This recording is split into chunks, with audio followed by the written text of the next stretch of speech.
buenas tardes.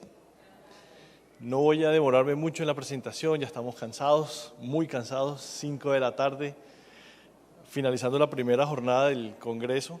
Entonces quiero hablar de un tema que en el transcurso del Congreso también ya se ha hablado en otros momentos, y es un tema que, entre otros, a dos de los que estamos acá nos fascina de manera impresionante, y adicionalmente hemos visto una serie de cambios últimamente en estrategias de manejo para este tipo de pacientes.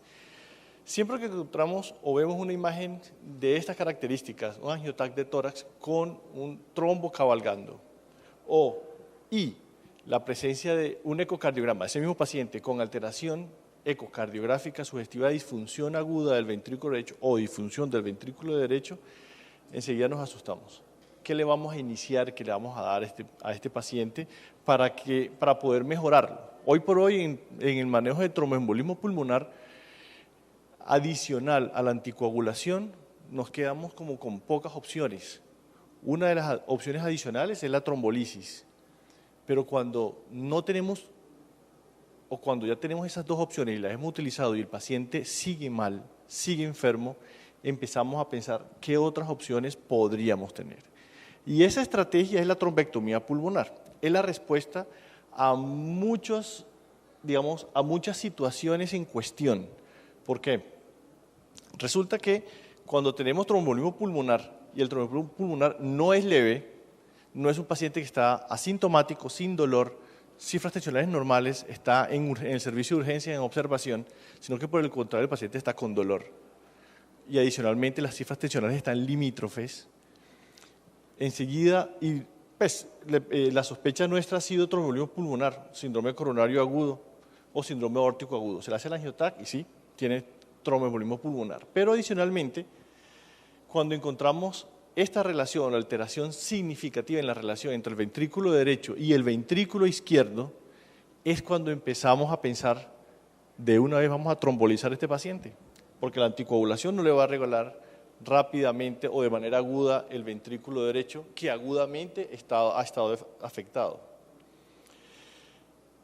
La Sociedad Europea de Cardiología, también interesada en este tipo de patologías, ha sugerido hacer estudios o unas guías, resumiendo todos los estudios que en los últimos 15 años han salido con respecto a tromboembolismo pulmonar, porque desde el año 2002 no había ninguna guía importante con respecto a tromboembolismo pulmonar por las guías europeas. ¿Y las guías qué sugieren? Si tenemos o sospechamos que el paciente que tiene tromboembolismo pulmonar tiene compromiso significativo, es decir, el corazón derecho está sufriendo, y si adicionalmente al sufrimiento del corazón derecho el paciente está al borde de entrar en colapso o en inestabilidad hemodinámica, ¿cómo podemos captar ese paciente lo más tempranamente posible para darle el tratamiento más eficaz? Porque es claro que todos van a ir con anticoagulación, enoxaparina 1 miligramo por kilo cada 12 horas y ya estamos tranquilos. Pero cuando tenemos pacientes que tienen disfunción del ventrículo derecho de manera aguda, en ese momento empezamos a pensar, como les comenté hace un momento, en otras opciones. ¿Y cuáles son esos parámetros ecocardiográficos que todo cardiólogo clínico debería estar en condiciones de hacerlo? No se tiene que ser ecocardiografista para saberlo. De hecho, estos parámetros los hacen los emergenciólogos entrenados en ultrasonido para poder dar un parte de alarma en estos nuevos grupos PERT que en la mañana estuvimos hablando, para atender tempranamente a los pacientes con tromboembolismo pulmonar de alto riesgo, masivo o submasivo. Y esas alteraciones ecocardiográficas son crecimiento del ventrículo derecho. Normalmente el ventrículo derecho tiene que estar mucho de un tamaño X y adicionalmente de ser menor al ventrículo izquierdo.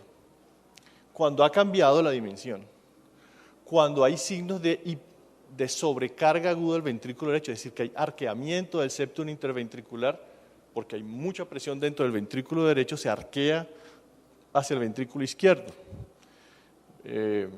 Se llama fenómeno de interdependencia o Bernheim revertido, que anteriormente se llamaba aquí. Natalia es experta en imágenes. Cuando hay rectificación del septum interventricular en una proyección de eje corto, cuando adicionalmente hay aumento o dilatación sin cambios en la inspiración de la vena cava inferior. Hasta ahí, los parámetros iniciales imagenológicos por dimensión nos dan una guía, pero también hay parámetros por Doppler, y es determinar si hay estigmas de hipertensión pulmonar. Uno, si hay, por Doppler, uno, la relación 60-60, es decir, que cuando se coloca, y eso es algo que hacemos los cardiólogos cuando hacemos ecocardiografía, y es medir ciertas velocidades dentro del corazón para mirar si el flujo de sangre está alterado y nos puede dar indicios de anormalidad. Entonces, por ejemplo, que la presión, la relación 60-60 o el signo 60-60, y es que el tiempo de desaceleración, que es algo que hacemos con regularidad cuando hacemos ecos, está muy por debajo de lo normal, debería ser 100, 110, 120 idealmente, cuando esté menos de 60, y que adicionalmente la presión o el gradiente pico sistólico de la arteria, del flujo regurgitante de la válvula tricúspide esté alrededor de menor de 60. Dos, cuando vemos que el trombo está pasando a través de la válvula, y eso, personalmente tengo la experiencia de un colega que estaba haciendo el cateterismo y vio el trombo pasar. Eso es inusual, pero está dentro de los parámetros. La determinación de cómo es el movimiento de la válvula tricúspide, el TAPSE, que es un determinante para definir si el ventrículo derecho está moviéndose adecuadamente o no. Y el otro, adicionalmente, es por Doppler tisular definir si hay un movimiento adecuado también de la válvula tricúspide. En general, si el paciente que estamos con la duda de estas alteraciones presenta alteraciones ecocardiográficas, que es un estudio no invasivo, imagenológico, que está a la mano y casi la cabecera del paciente, ya nos da indicios, empezamos a pensar y empezamos también a preocuparnos. ¿Cómo vamos a abordarlo luego? Listo, tiene dolor en el pecho, tiene un angiotórax, es positivo para tromboembolismo pulmonar, le hago el ecocardiograma y sí, me dice, si lo hace uno personalmente o lo hace el colega, y dice, sí, si hay estigmas de sobrecarga aguda del ventrículo derecho. ¿Qué hacemos? Entonces, hay unos índices que determinan qué tanto riesgo o qué tanta mayor preocupación deberíamos tener. Y esos dependen de las características del paciente. Si es un paciente añoso, mayor de 80 años, es de preocupar y tiene mayor riesgo de morir por el tromboembolismo pulmonar. Si el paciente adicionalmente tiene algún tipo de enfermedad significativa, enfermedad respiratoria previa, falla cardíaca o cáncer. El siguiente punto es determinar qué alteraciones clínicas tiene el paciente que, aunque muchas veces pasan muy solapadamente, se encuentran. Y es que tenga su tensión arterial por debajo de 100, ya es un indicio, que tenga la frecuencia cardíaca alrededor de 110, idealmente un poco más de 110, ya nos da indicio, y si está desaturado. Con pocos determinantes, inclusive el grupo de enfermería puede identificarlos en la unidad de cuidado intensivo o en la unidad de reanimación, estos criterios. Y con estos criterios podemos definir si este riesgo, que se llama PESI, si este riesgo es significativo. Si es significativo, ese paciente, tenemos un espectro de qué tanta probabilidad de morir tiene en los primeros 30 días.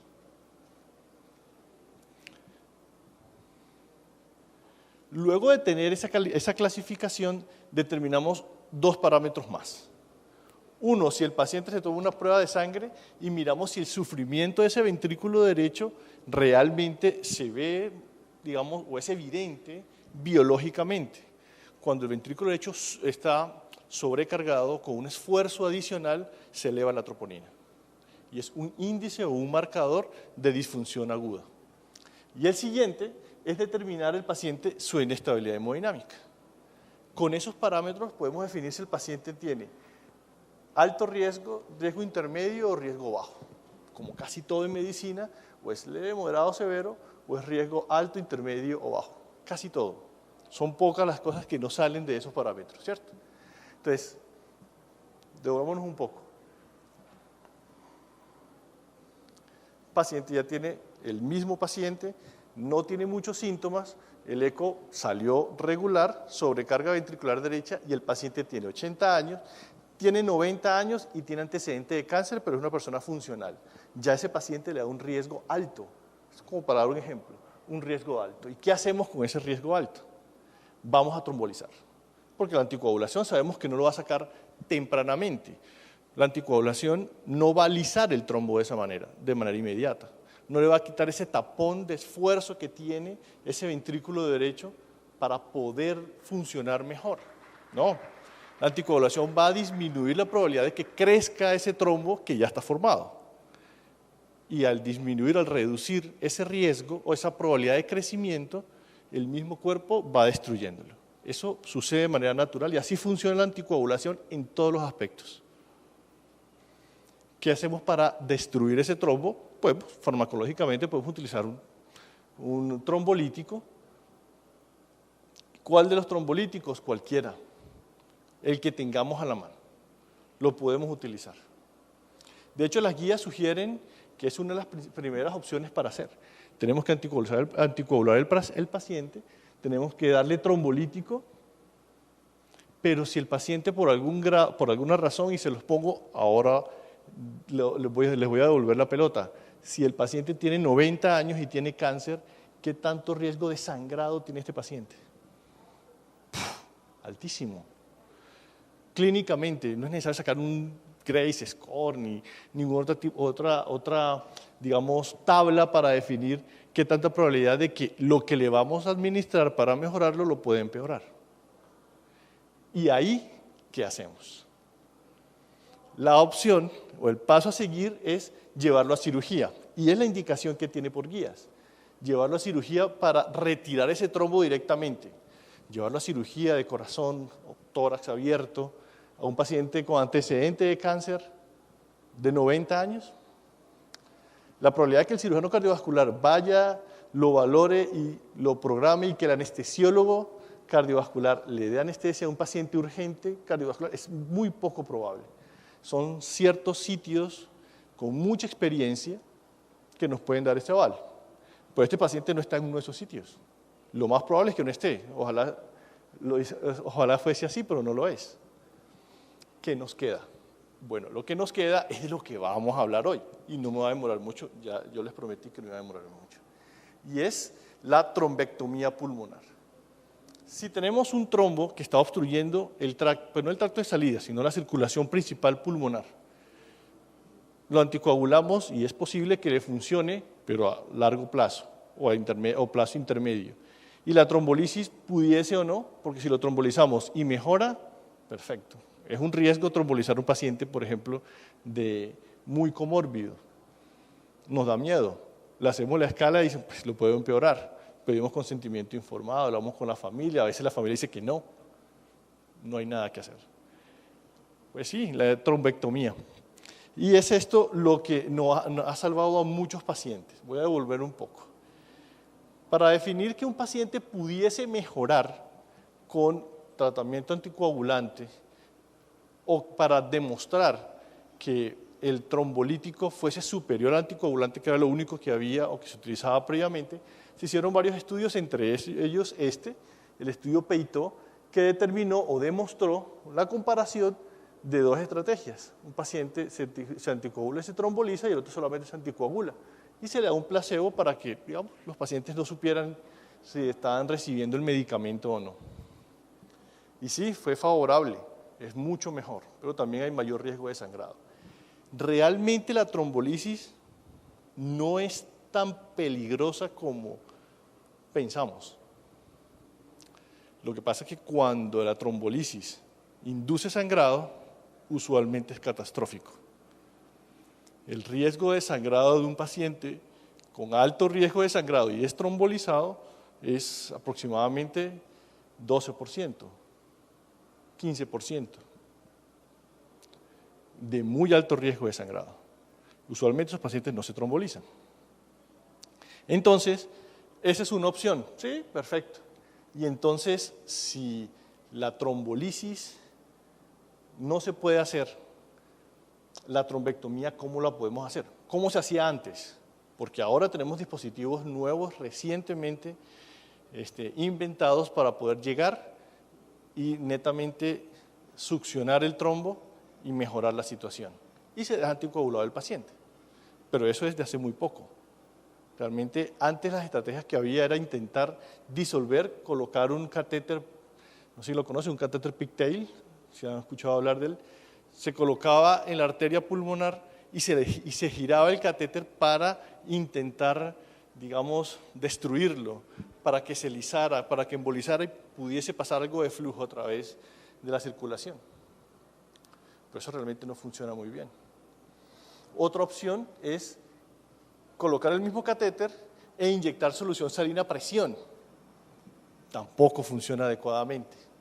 Y eso es lo que había hasta hace muy poco, hasta cuando se empezaron a inventar unos dispositivos para poder llegar hasta el sitio y succionarlo de una manera segura, de una manera que el paciente pues, no sufriera y que fuese lo más favorablemente posible. Se hicieron varios estudios y hay varias estrategias. Hay un catéter, por ejemplo, que es muy grande y logra succionar significativamente el trombo. Flow-Traver, se hizo el estudio y ese es el estudio que demostró que sí funciona. Eso comparado con trombolisis y anticoagulación versus el dispositivo. Funciona. El otro es este, ECOS. Es nuevo, todos los dispositivos son costosos, muy costosos, no hay ninguno que sea barato. El ECOS, por ejemplo, tiene la característica de llegar, se posiciona dentro del trombo o muy adyacente al trombo, se instila a través del catéter trombolítico a dosis muy bajas, y este dispositivo emite ondas de ultrasonido para, digamos, debilitar el trombo y que con el trombolítico se vaya disolviendo. Y la otra opción, que es la que más nos gusta, es este, catéter Índigo CAT-RX. Ya les voy a mostrar de qué se trata. La comparación de todos esos estudios, tanto del PEITO en beneficio como los demás dispositivos, los más importantes, hay otros también que han salido como el FreeFlower del Inari, nos han determinado que pueden funcionar, pero estos son los más importantes, los que tienen más estudios robustos. Robustos, entre comillas, para ese grupo porque realmente no son tan grandes esos estudios. El catéter Índigo tiene una característica de poder hacer succión permanente. El catéter se posiciona frente al trombo, subimos por la vena femoral, la gran mayoría de las veces, llegamos al aurícula derecha, ventrículo derecho, subimos la arteria pulmonar, posicionamos directamente el catéter adyacente al trombo. Y empezamos a succionar. Eso va conectado a una máquina y esa máquina hace succión permanente constante. Anteriormente se utilizaban las jeringas, presión negativa, y la manteníamos con presión negativa para que succionara. Cuando empieza a succionar, la presión de la jeringa inicial es una presión X. Cuando más sangre está llegando a la jeringa, esa presión X va bajando con el paso del tiempo. Un ejemplo, una jeringa de 50 centímetros cúbicos, la hacemos con presión negativa y la sostenemos, y está succionando sangre. Al iniciar la succión tiene una presión 10, pongámosle un número arbitrario. Pero a los 2 minutos de estar succionando, ya la sangre va por la mitad de la jeringa, se está llenando la jeringa, esa presión ya no es 10. Esa presión es 10 menos la mitad de 10, porque está llena la mitad de la jeringa. ¿Me hago entender? Si eso lo medimos en el lapso de tiempo, digamos 2 minutos, y no hemos succionado mucho del catéter, cuando ya está la jeringa en 40 centímetros cúbicos, la presión aún es menor. O sea que pierde fuerza o pierde potencia ese dispositivo para lograr lo que queremos, que es succionar el trombo. Estos dispositivos o este catéter está conectado a una máquina. Hagan de cuenta una motobomba. ¿Todos han visto una motobomba? Muy parecido. Saca líquido de una zona a otra zona completamente distinta. Y la presión, porque es un motor que no deja de funcionar, la presión es constante en todo el lapso de tiempo mientras tengamos prendida y conectada, distinto a la jeringa. Esa es la máquina. Esta empresa inventó, fabricó y está distribuyendo este dispositivo. Yo tengo conflicto de interés porque soy speaker de esta fábrica, pero es la que en la evidencia clínica es la que mejor funciona. Y este es el mejor de todo el espectro de los dispositivos que tiene, digamos. Hay una máquina que succiona permanentemente, pero cuando succiona permanentemente, el problema es que perdemos demasiada sangre. Y el paciente tiene 90 años, tiene cáncer, tiene alto riesgo de sangrado y es una persona frágil. No podemos darnos el lujo de que esa persona pierda tanta sangre. Tenemos que intentar optimizar el movimiento del catéter para succionar lo más rápidamente posible ese trombo y poder sacarlo del problema, pero sin que pierda tanta sangre. Entonces, se inventó este catéter CAT-RX, tiene uno especial que se llama Lightning, y es un catéter inteligente. Inteligente, entre comillas, no es inteligencia artificial, es de inteligencia solamente computacional. Y es cuando él está succionando y hay mucha presión o dificultad para que entre lo que se está succionando, enciende una alarma.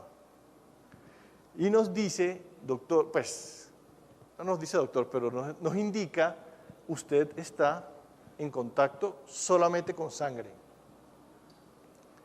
Yo lo puedo apagar o lo detengo mientras posiciono y estoy de verdad en contacto con el trombo. Y tiene un sonido característico durante todo el lapso del tiempo.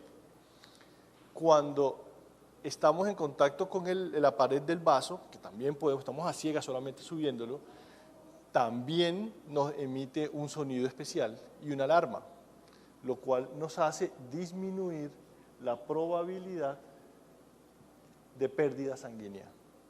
Entonces, vamos directo al problema, llegamos a él, intentamos resolverlo con la menor probabilidad de complicaciones, como es la pérdida de sangre. De eso se trata esto.